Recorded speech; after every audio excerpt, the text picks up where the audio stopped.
faces and so many familiar ones as well. Can you hear me? Do I have to say all that again? How is that volume? My voice is not going to be as strong, obviously, as Gerald Dickens, but we can adjust it. The most important thing is at this stage you can hear. This has been a fabulous series. I've enjoyed it so much, and I really hope that those of you have enjoyed them as well. This is very different, of course, because they've been academic so far. This is not to say that they've been academic, but the style, if you like, the presentation is going to be very different. Just a word about Gerald Dickens. He lives fairly locally. He's an actor. He does 1 or 2 tours in the States every year doing these readings. And he told me a few minutes ago that he and his brother are going to walk from London to Portsmouth over 5 days to follow Nicholas Mike. There will be time for questions afterwards, if that's convenient. But the main thing really today is going to be a reading as per Charles. So, if you'd like to welcome Charles.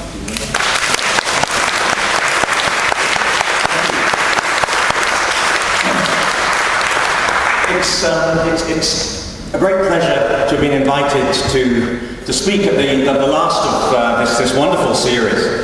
And over the course of it, you've, I'm sure, learned an awful lot about Dickens's life and his works from a perspective of looking back on it and also the history as it occurred. Now, today we thought it would be nice to let Dickens do the talking himself. So I'm going to perform for you in a moment one of the most famous readings that he gave during his reading tours in the 1860s. Now, when he began professional reading in 1858, he began with A Christmas Carol. It was always a favourite. It was a story everybody knew. It gave him full scope to use his theatrical powers and to drop into all of the different characters. There were so many of them. He was Scrooge, he was Fezziwig, he was all of the ghosts, he was everything. And people loved it. Then the readings followed up, and they were always quite safe, they were always quite accessible. There was the wonderful trial from the Pickwick Papers, the farcical trial of Mr. Pickwick, when he's accused of breaching a promise of marriage to Mrs. Bardell. There's Sarah Gamp, the great drunken night nurse from Martin Chuzzlewit.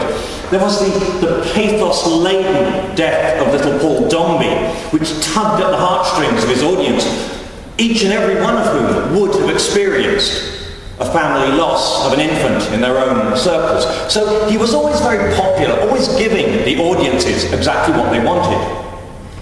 Now, when the reading started, the audiences came in their thousands, really out of sheer curiosity, just to see what this man was like, who they had lived with through his novels for all these years.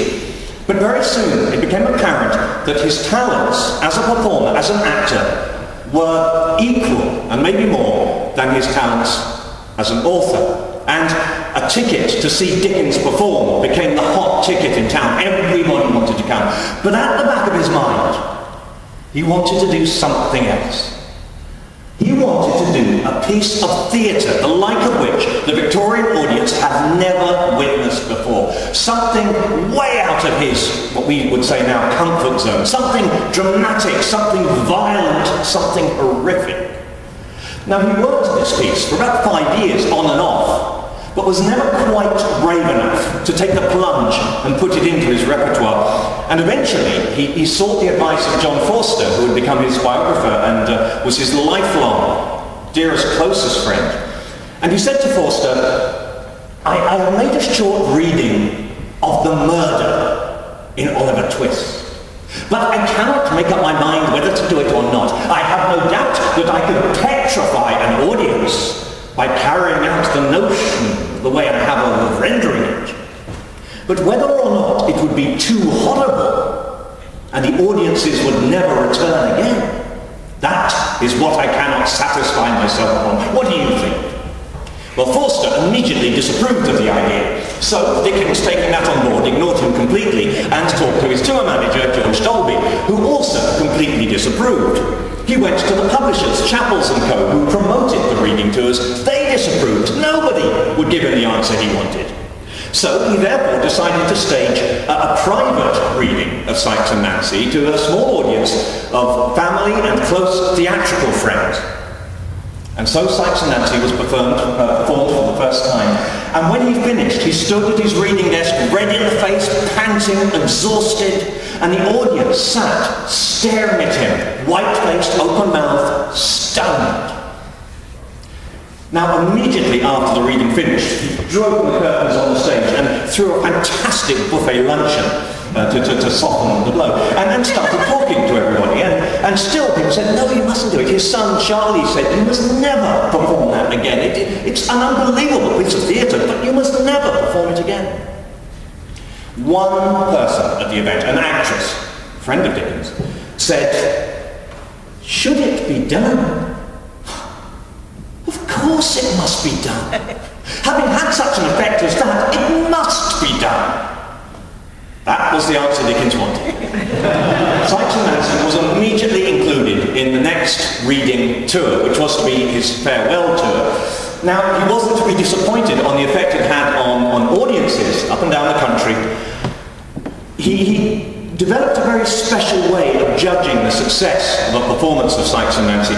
And after one particularly impressive performance just outside Bristol, he wrote a letter home to his family in Kent, in which he said, last night in Clifton, we had a contagion of fainting. Between 15 and 20 women came back quite stiff.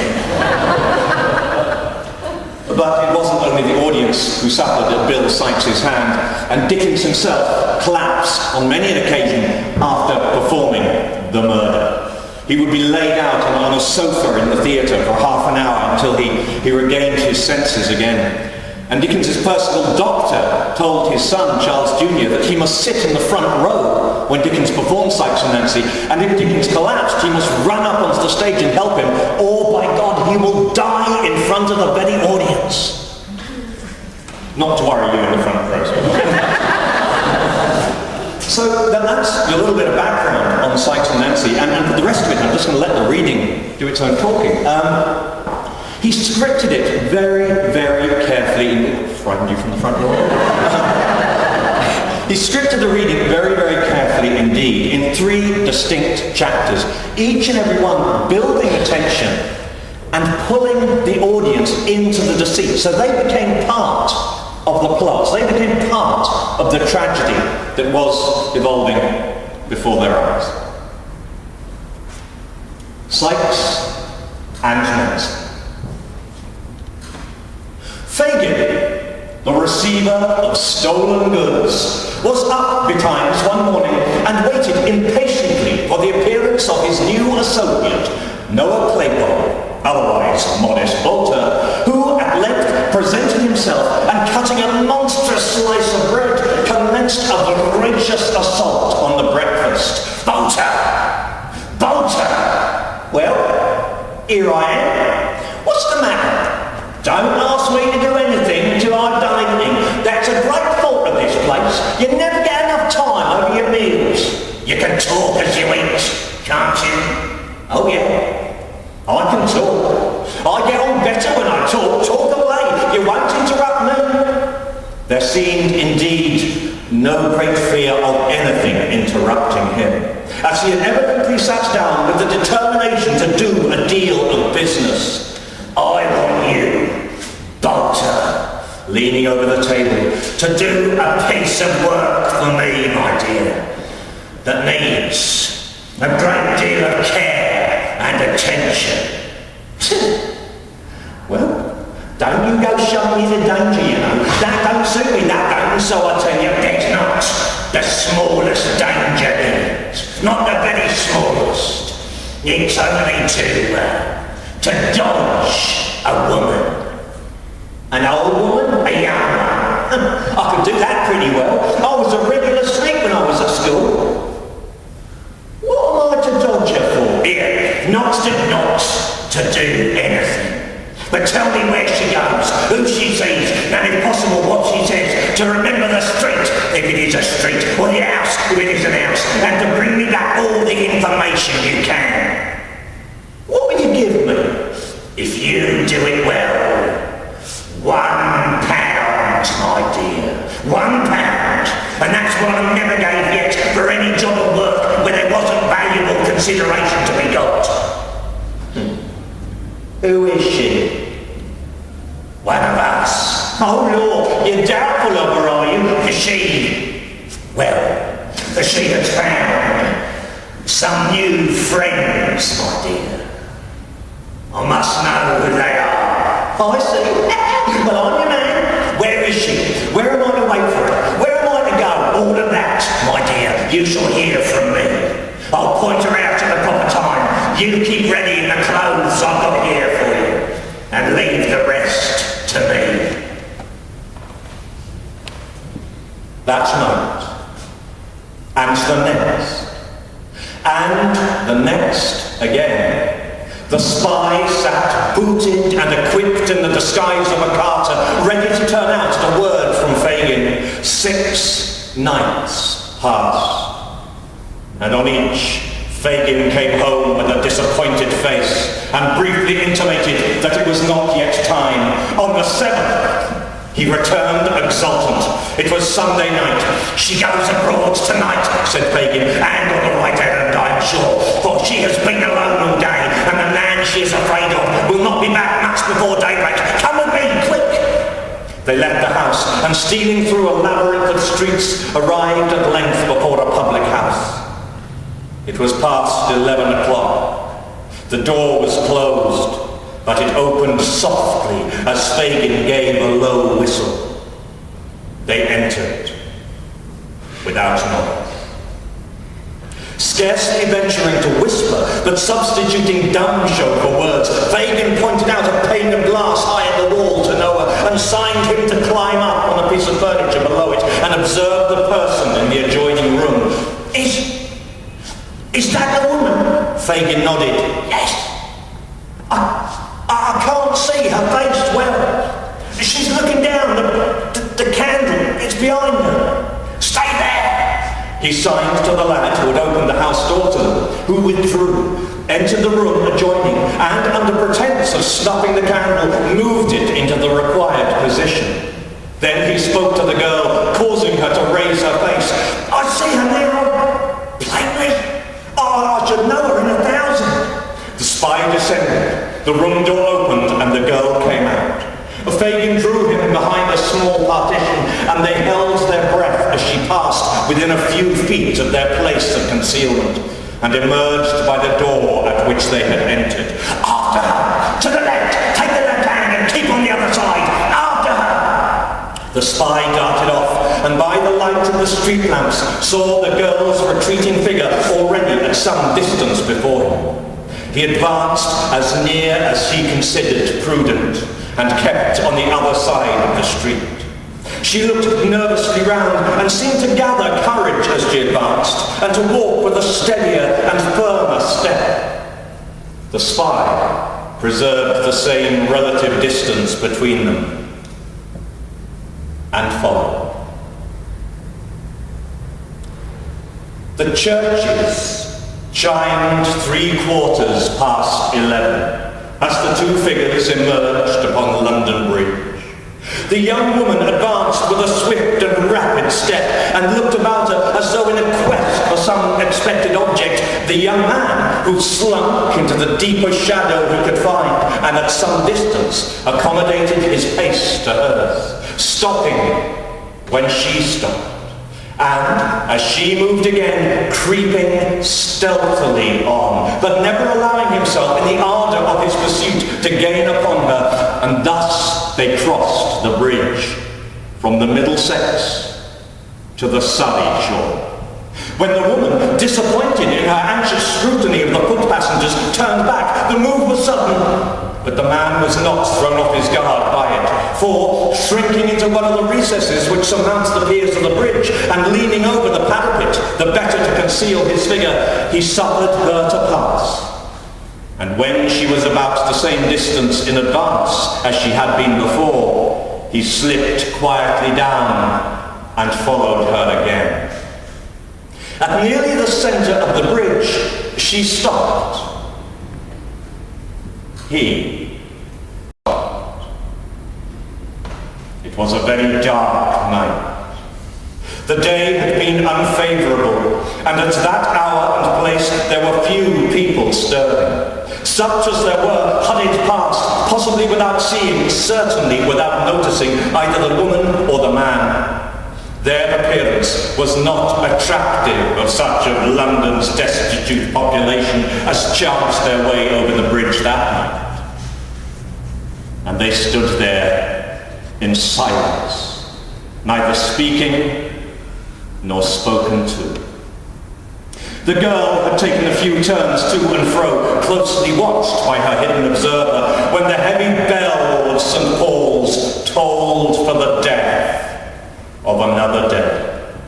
Midnight had come upon the crowded city, upon the palace, the night cellar, the jail, the madhouse, the chambers of birth and death, of health and sickness, upon the rigid face of the corpse and the calm sleep of the child. A young lady, accompanied by a grey-haired gentleman, alighted from a hackney carriage, and they had scarcely set foot upon the pavement of the bridge when the girl started and joined them. "Not here! I'm afraid to speak to you here. Come away, out of the public road, down the steps yonder." The steps to which she pointed were those which, on the Surrey bank and on the same side of the bridge as St. Saviour's Church, form a landing stairs from the river. To this spot the spy descended unobserved, and after a moment's survey of the place, he began to descend. These steps are part of the bridge. They consist of 3 flights, and just below the end of the second, going down, the stone wall on the left terminates in an ornamental pilaster facing towards the Thames. At this point, the lower steps widen so that a person turning that angle of the wall is necessarily unseen by any others on the stairs who chance to be above, if only by a step. The spy looked hastily round when he reached this point, and as there seemed no better place of concealment than as the tide being out there was plenty of room, he slipped aside with his back to the plaster, and there waited, pretty certain that they would come no further down. So tardily went the time in this lonely place, and so eager was the spy that he was on the point of emerging from his hiding place and regaining the road above, when he heard the sound of footsteps, and directly afterwards of voices almost close at his ear. He drew himself straight upright against the wall, and he listened attentively. "This is far enough," said the voice, which was evidently that of the gentleman. "I will not suffer the lady to go any further. Many people would have distrusted you too much to even come so far, but you see, I am willing to humour you." "To humour me?" cried the voice of the girl whom he had followed. "Oh, you're considerate indeed, sir, to humour me. Well, it's no matter. Why? For what purpose can you have brought us to this strange place? Why not let me speak to you above there when it is light and there is something stirring, instead of bringing us to this dark and dismal hole? I told you before, I was afraid to speak to you there. I don't know why it is," said the girl, shuddering, "but I have such a fear and dread upon me tonight that I can hardly stand." "A fear of what?" I scarcely know of what. I wish I did. Horrible thoughts of death and shrouds with blood upon them, and a fear that has made me burn as if I was on fire all day. I was reading a book tonight to while the time away, and the same things come into the print." "Imagination." "No, imagination. I swear I saw coffin written in every page of the book in large black letters. And they carried one close to me in the streets tonight." "There is nothing unusual in that. They have passed me often, real ones." "This was not. Pray, speak to her kindly," said the young lady to the grey-haired gentleman. Poor creature. She seems to need it. Oh, bless you, miss, for that. Your haughty religious people would have held their heads up to see me as I am tonight, and would have preached to flames and vengeance. Oh, dear lady, why aren't those who claim to be God's own folks as gentle and as kind to us poor wretches as you? You were not here last Sunday night, girl, as you appointed. I couldn't come. I was kept by force. By whom? Bill Sutton. Him that I told the young lady of before. You were not suspected of holding any communication with anybody on the subject which has brought us here tonight, I hope. No, replied the girl, shaking her head. It's not very easy for me to leave him unless he knew why. I couldn't have seen the lady when I did, but that I'll give him a drink of laudanum before I come away. Did she awake before you returned? No, and neither he nor any of them suspect me. Good. Now listen to me. I am Mr. Brownlow, this young lady's friend. I wish you, in this young lady's interest, and for her sake, to deliver up Fagin. Fagin? I will not do it. I will never do it. Devil that he is, and worse than devil as he has been to me as my teacher in all devilry, I will never do it. Why? For the reason that bad life as he has led, I have led a bad life too. For the reason that there are many of us who have kept the same courses together, and I'll not turn upon them who might. Any of them had turned upon me, but didn't, bad as they are. Last, for the reason, how can I say it with the young lady here, that among them there is one, this Bill, this Sykes, the most desperate of all, that I can't leave. Whether it is God's wrath for the wrong I have done, I don't know, but I am drawn back to him through everything, and I should be, I believe, if I knew that I was to die by his hand. But put one man, not him, not one of the gang, the one-man monks into my hands, and leave him to me to deal with. But what if he turns against the others? I promise you that in that case, there the matter shall rest. They shall go scot-free. Have I the lady's promise for that? You have, replied Rosemary, the young lady. I have been a liar, and among liars from a little child. But I will take your words. And after receiving an assurance from both that she might safely do so, she proceeded in a voice so low that it was often difficult for the listener to discover even the purport of what she said, to describe the means by which this one-man monks might be found and taken. But nothing would have induced her to compromise one of her companions, little reason though she had, poor wretch, to spare. Now, said the gentleman, when she had finished, you have given us most valuable assistance, young woman, and I wish you to be the better for it. What can I do to serve you? Nothing. You will not persist in saying that. Think now. Take time. Tell me. Nothing, sir. You can do nothing to help me. I am past all hope. You put yourself beyond the pale of hope. The past has been a dreary waste with you, of youthful energies misspent, and such treasures lavished as the Creator bestows but once and never grants again. But for the future, you may hope. I do not say that it is in our power to offer you peace of heart and mind, for that must come as you seek it. But a quiet asylum, either in England or, if you fear to remain here, in some foreign country, it is not only within the compass of our ability, but our most anxious wish to secure you. Before the dawn of morning, before this river wakes to the first glimpse of daylight, you shall be placed as entirely beyond the reach of your former associates and leave as complete an absence of all trace behind you as if you were to disappear from the earth this moment. Come, I would not have you go back to exchange one word with any old companion, or take one look at any old haunt. Quit them all while there is time and opportunity. She will be persuaded now, cried the young lady. I fear not, my dear.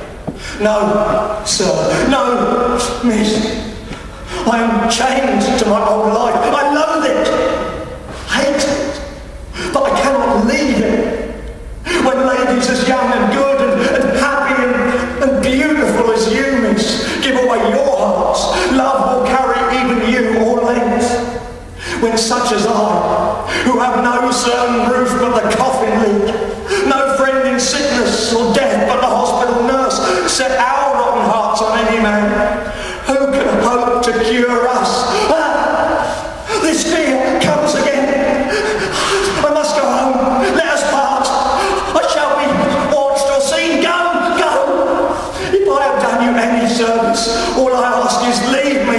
Let me go my own way alone. Take this purse, cried the young lady. Take it for my sake, that you may have some resource in an hour of need and trouble. No, oh no, I have not done this for money. Please, let me have that to think of. And yet, give me something you have worn. I should like to have something. No, not a ring. They robbed me of that. Your gloves, your handkerchief, anything that I can keep as having belonged to you. There, bless you. Good night, good night. The agitation of the girl and the apprehension of some discovery which would subject her to violence seemed to determine the gentleman to leave her. The sound of retreating footsteps followed, and the voices ceased. After a time, Nancy ascended to the street. The spy remained on his post for some minutes, and then, after peeping out to make sure that he was unobserved, darted away and made for Fagin's house as fast as his legs would carry him. It was nearly 2 hours before daybreak. That time which, in the autumn of the year, may be truly called the dead of night. When the streets are silent and deserted, when even sound appears to slumber, and profligacy and riot have staggered home to dream. It was at this still and silent hour that Fagin sat in his old lair. Stretched upon a mattress on the floor lay Noah Claypole, otherwise Modest Bolter, fast asleep. Towards him, the old man sometimes directed his eyes for an instant and then brought them back again to the wasting candle. He sat without changing his attitude or appearing to take the smallest heed of time until the doorbell rang. He crept upstairs and presently returned, accompanied by a man muffled to the chin, who carried a bundle under one arm, and throwing back his outer coat, the man displayed the burly frame of Sykes, the housebreaker. There, laying the bundle on the table. Take care of that. Do the most you can with it. It's been trouble enough to get. I thought I should have been here 3 hours ago. Fagin laid his hand upon the bundle and locked it in the cupboard, but he did not take his eyes off the robber for an instant. What now? Cried Sykes. What are you looking at a man like that for? Fagin raised his right hand and shook his trembling forefinger in the air. Hello, feeling his breast. He's gone mad. I must look to myself here. No, it's not you. You're not the person, Bill. I've no fault to find with you. No, you haven't, have you? Passing a pistol into a more convenient pocket. Well, that's lucky for one of us. Which one that is, don't matter. I've got that to tell you, Bill. Will make you worse than me. will tell away. Look sharp, or Nance will think I'm lost. Lost! She has pretty well settled that in her own mind already. He looked, perplexed, into the old man's face, and reading no satisfactory explanation of the riddle there, clenched his coat collar in his huge hand and shook him soundly. Speak! Will you? If you don't, it shall be for want of breath. Open your mouth and say what you've got to say. Out of it, you thundering, blundering, wondering old cur. Out of it!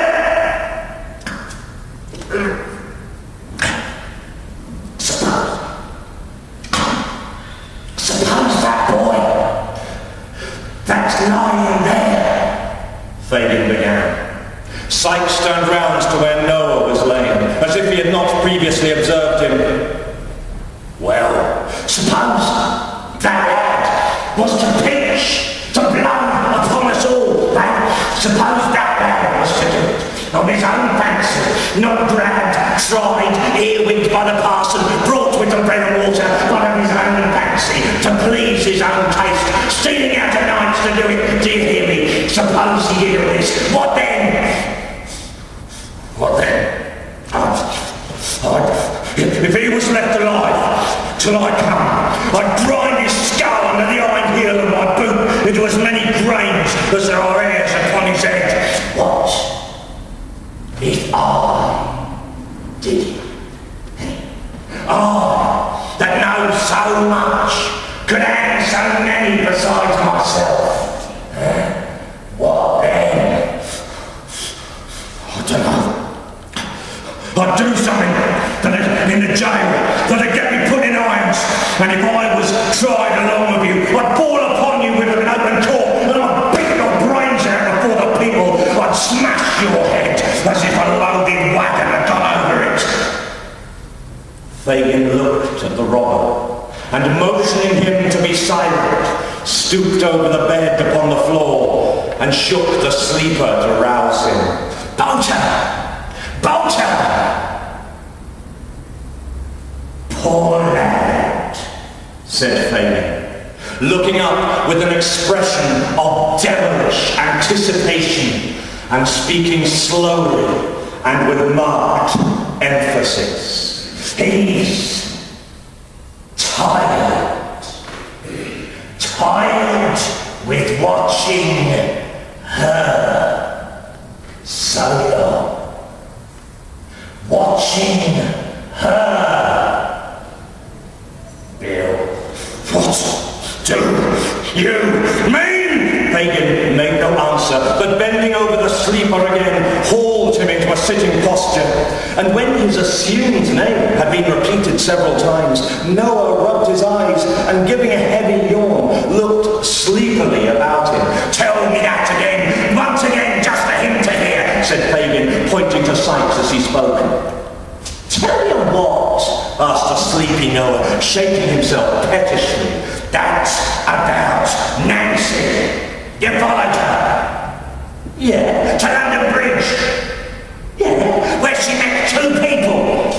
Well, so she did. A gentleman and a lady that she'd gone to of her own accord before, who asked her to give up all her pals and months first, which she did, and to describe him, which she did, and to tell her what house it was we meet at and go to, which she did, and where it could best be watched from, which she did, and what time the people went there, which she did. She did all this. She told it all, every word, without a trick, without a murmur. She did she not? All right, replied Noah, scratching his head. That's just what it was. What did they say about last Sunday? About last Sunday? Well, I told you that before. Again! Tell it again. Well, they asked her. He grew more wakeful and seemed to have a dawning perception of who Sykes was. They asked her why she didn't come last Sunday as she promised. She said she couldn't. Why? Tell him that. Because she was forcibly kept at home by Bill Sykes. The man that she had told them of before. What? Nor of him. What? Nor of Bill Sykes, the man she had told them of before. Tell him that. Tell him that. Why? That she couldn't very easily get out of doors unless he knew where she was going to. And so, the first time she went to see the lady, she... oh, it made me laugh when she said it, that did. She gave him a drink of laudanum. Sykes rushed from the room and darted up the stairs. Bill! Bill! Cried Fagin, following him hastily. A word! Only a word! Let me out! Don't speak to me! It's not safe! Let me out! Hear me! Speak a word! Rejoined Fagin, laying his hand upon the lock. You won't be too violent, Bill. The day was breaking.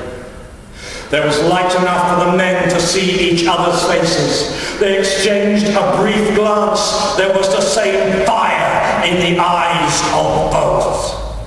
I mean, not too violent. For safety. Be crafty, Bill. Not too bold.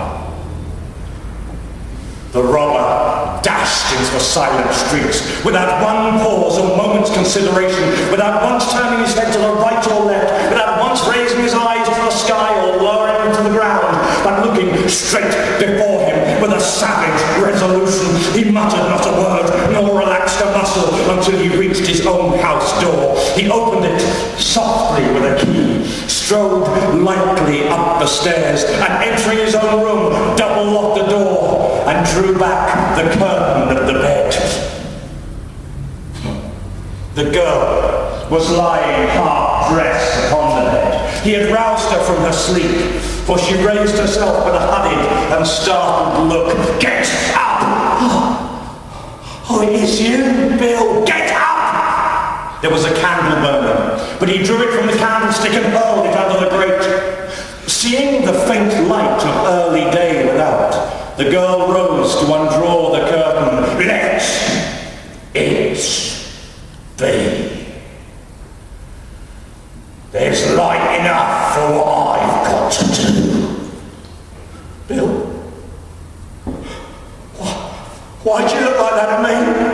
The robber regarded her for a few seconds with dilated nostrils and heaving breast. Then, grasping her by the hand, head and throat, he dragged her into the middle of the room and placed his heavy hand upon her mouth. You were watched tonight, you she-devil! Every word you said was heard. Then, if every word I said was heard, it was heard that I spared you, Bill!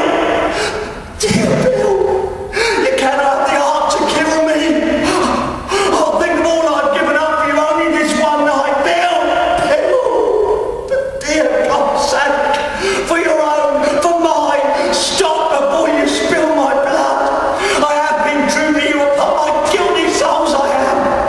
The gentleman, that dear lady, told me to not run home in some foreign country where I could end my days in solitude and peace. Please, let me see them again, beg them on my knees to show the same mercy to you, and let us both leave this dreadful place and far apart lead better lives, and forget how we have lived except in prayers and never see each other once more. It's never too late to repent. They told me so. I feel it now. But we must have time. We must have a little time. The housebreaker freed one arm and grasped his pistol. The certainty of immediate detection if he fired flashed across his mind, and he beat beat it twice across the upturned face which almost touched his own. She staggered and fell, but raising herself on her knees, she drew from her bosom a white handkerchief, rose May's, and holding it up towards heaven, breathed one prayer for mercy to her Maker. It was a ghastly figure to look upon. The murderer, staggering backward to the wall and shutting out the sight with his hand, seized a heavy club and struck her down.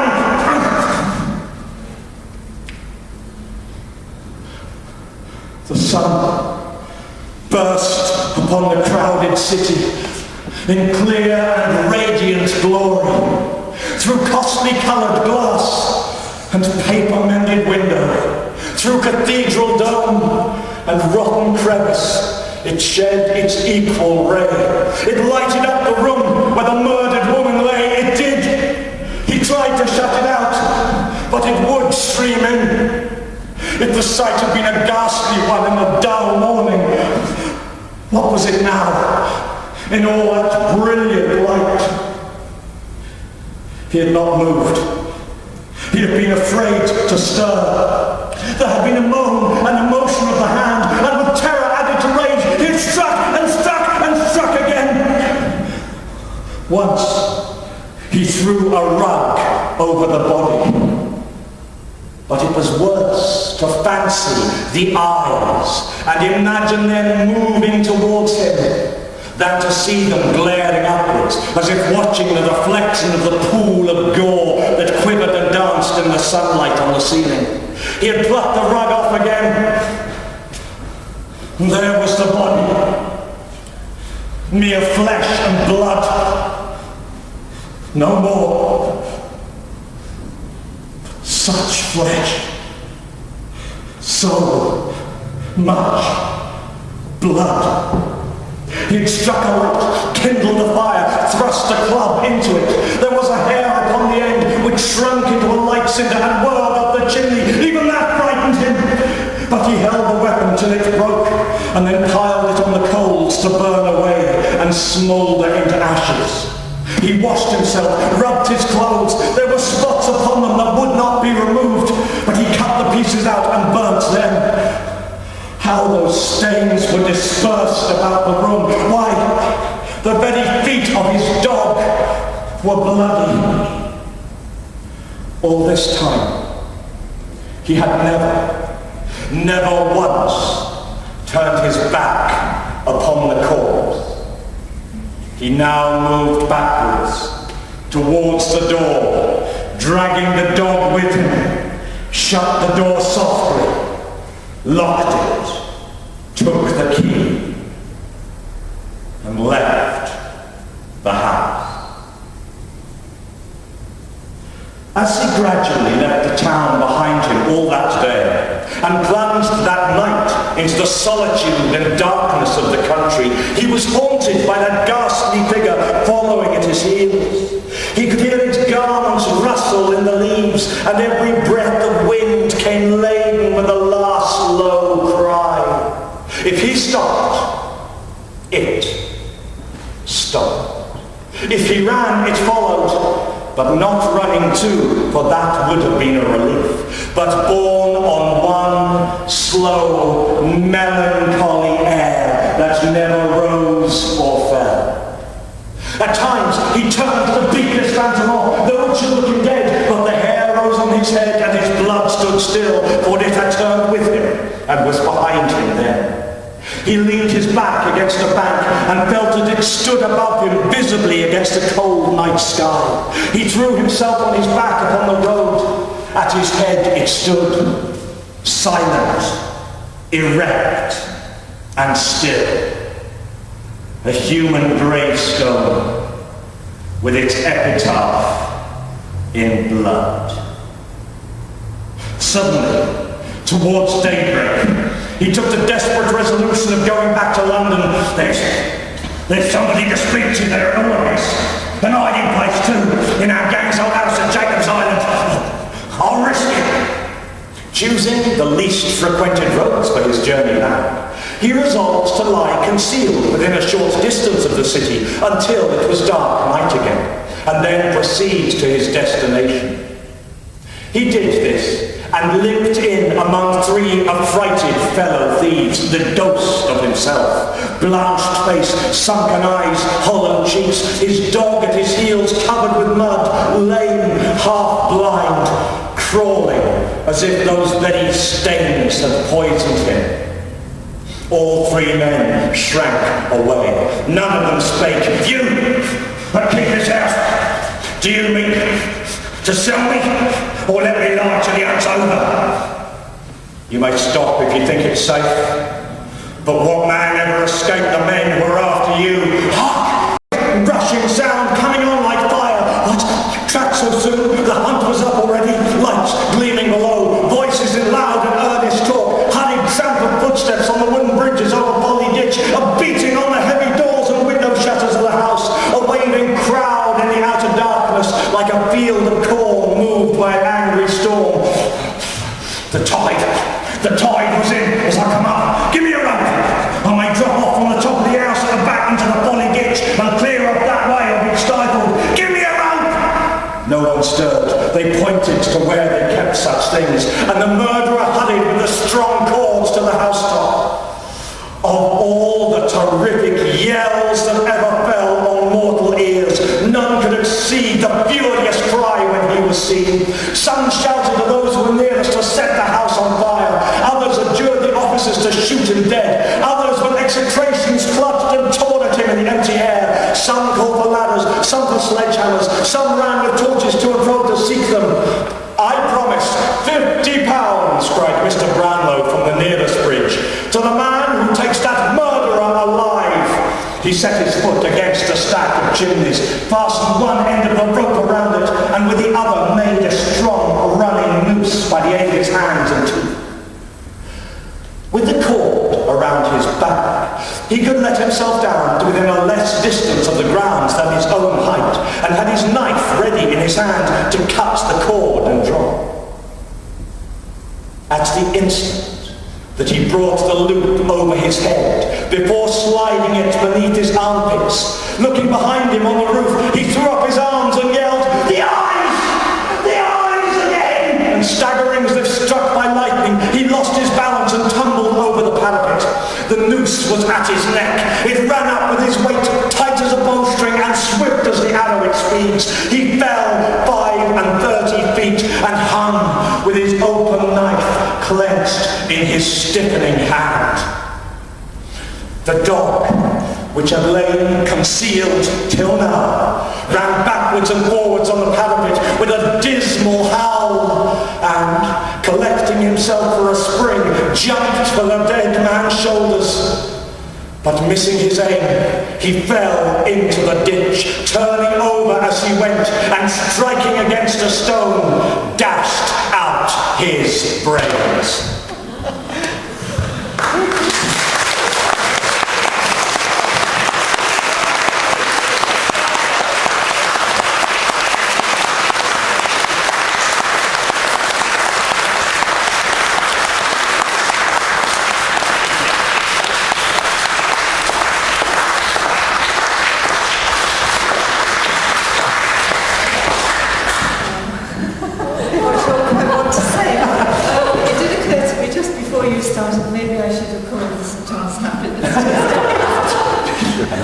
Fantastic, thank you very much. It was an effort. I can see.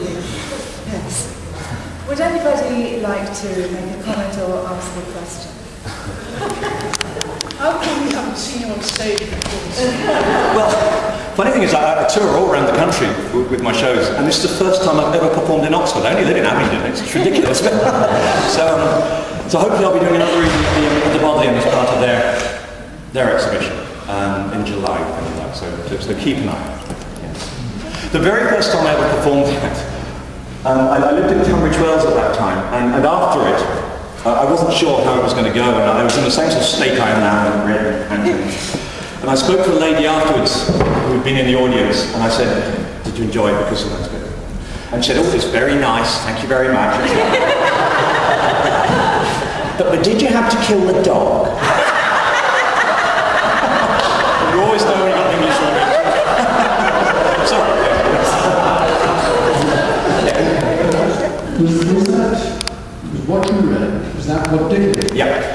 exactly the edit he put together. I haven't changed it at all.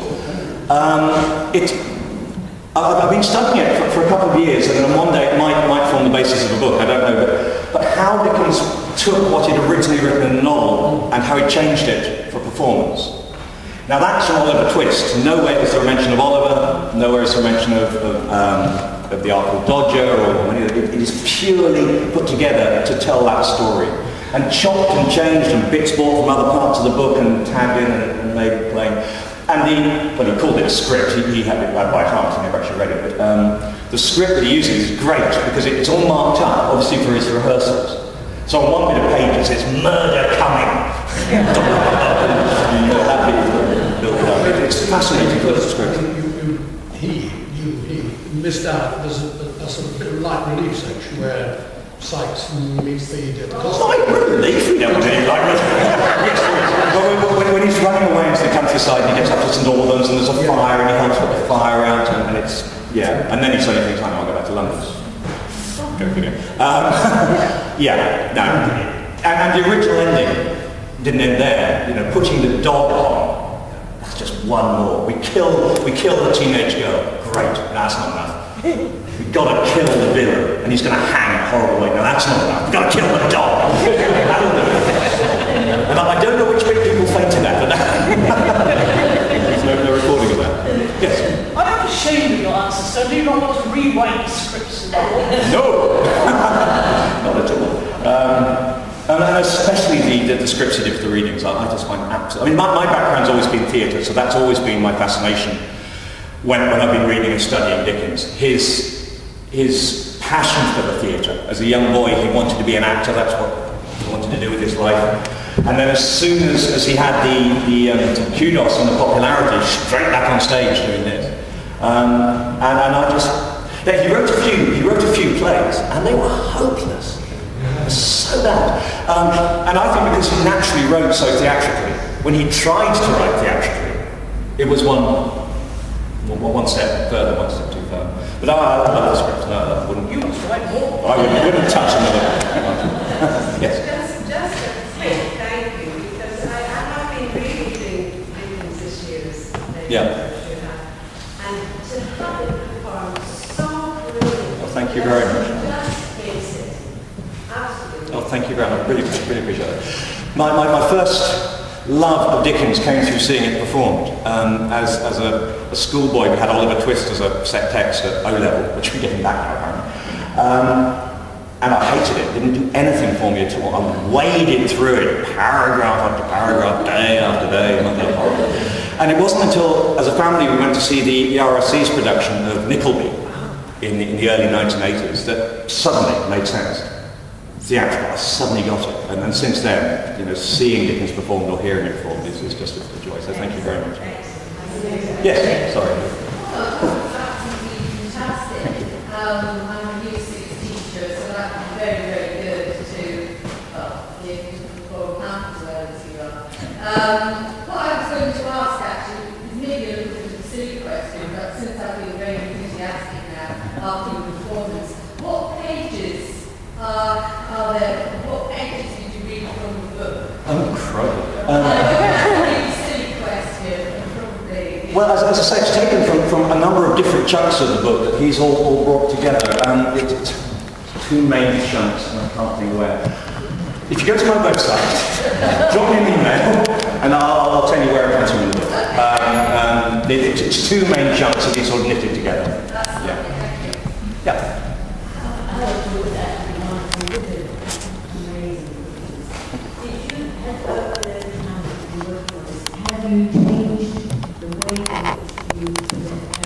A little bit.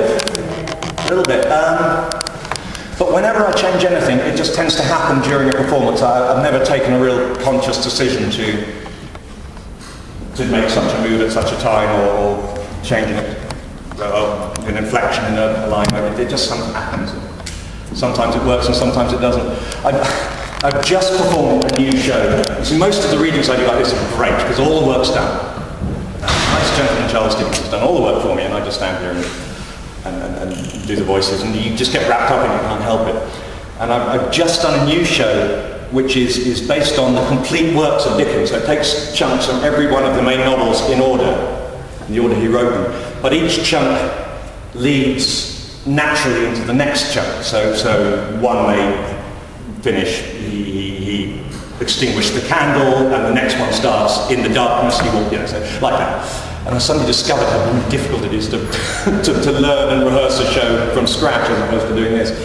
Because these you can just have fun with while you do it and react to an audience, which he rehearsed them a lot. He rehearsed 200, 300 times every performance, especially this one, to get it absolutely right. And he wouldn't show it to anybody, not even his friends, not Forster, until he was satisfied he'd got it absolutely right. Yeah, sure.